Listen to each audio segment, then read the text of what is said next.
जनाब अब बढ़ाते हैं आगे, बात जरा करते हैं पाकिस्तान की। इस वक्त की एक और बड़ी खबर सामने आ रही है पाकिस्तान से कि पाकिस्तान के अंदर 22 और 23 तारीख को,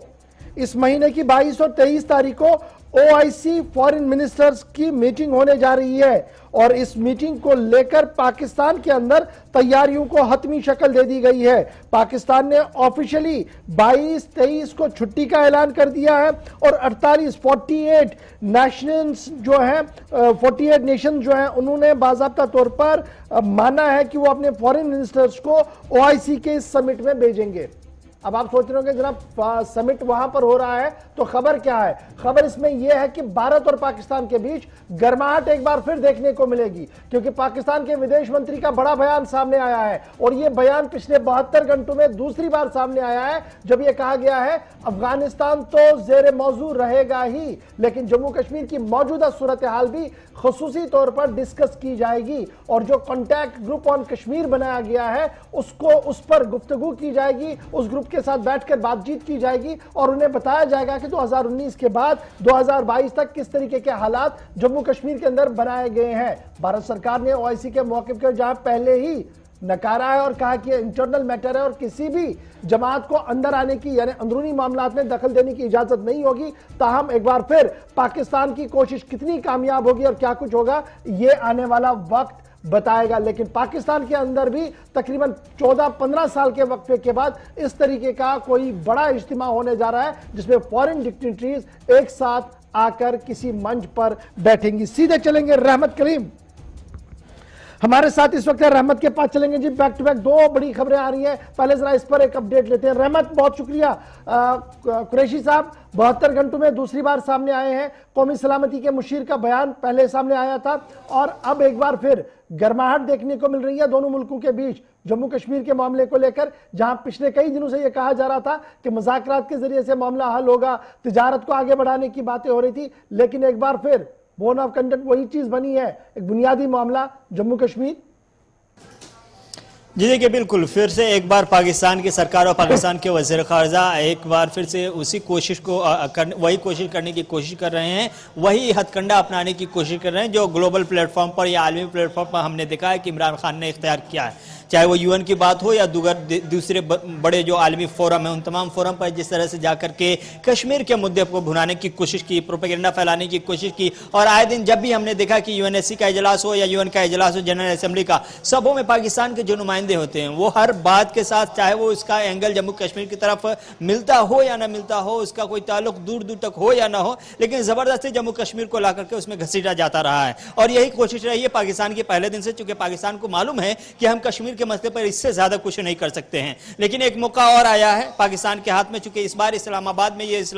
इजलास मुनक्किद होने जा रही है ओआईसी की, इस्लामिक ताउन तंजीम की, और ये 22 से 23 मार्च को 2 दिनों के इस इजलास में 48 ममालिक के वज़ीर ख़ारिजा शामिल हो रहे हैं। बड़ी तादाद है, बड़ी टीम है, जाहिर सी बात है इसमें फलस्तीन का मुद्दा और यूक्रेन और रूस का मुद्दा तो जरूर है, लेकिन पाकिस्तान के वज़ीर ख़ारिजा इस बात को लेकर खुश है कि इसमें एक जो पाकिस्तान जो कश्मीर पर एक कॉन्टैक्ट ग्रुप बनाया गया था, उस ग्रुप की मीटिंग साइडलाइन मीटिंग होगी, ये मेन मीटिंग का हिस्सा नहीं है। लेकिन यह है कि चूंकि वो वज़ीर ख़ारिजा आ रहे हैं, इस्लामाबाद में आ रहे हैं, खिलाएंगे पिलाएंगे, जाहिर सी बात है कुछ अपना काम भी निकालने की कोशिश करेंगे और वो कोशिश ये होगी, वो अपना काम ये होगा कि जम्मू कश्मीर के हक में, जम्मू कश्मीर पे जो पाकिस्तानी एजेंडा है उसके हक में कुछ बयान जारी कीजिए, कुछ बातें आप कहिए, ताकि उनका जो अब तक के प्रोपेगेंडा रहा है वो और आगे बढ़ सके। इसके अलावा और कोई मकसद नहीं है इस मीटिंग का। हाँ, यह है कि ओआईसी के जो वज़ीर ख़ारिजा की मौजूदगी होगी इस मीटिंग में, जो हिंदुस्तान के साथ हो, पाकिस्तान के साथ हो, या सेंट्रल एशिया की बात करें या आलमी सतह पर जो मुस्लिम ममालिक हैं या मुसलमानों की जहां आबादी ज्यादा बस्ती है, उन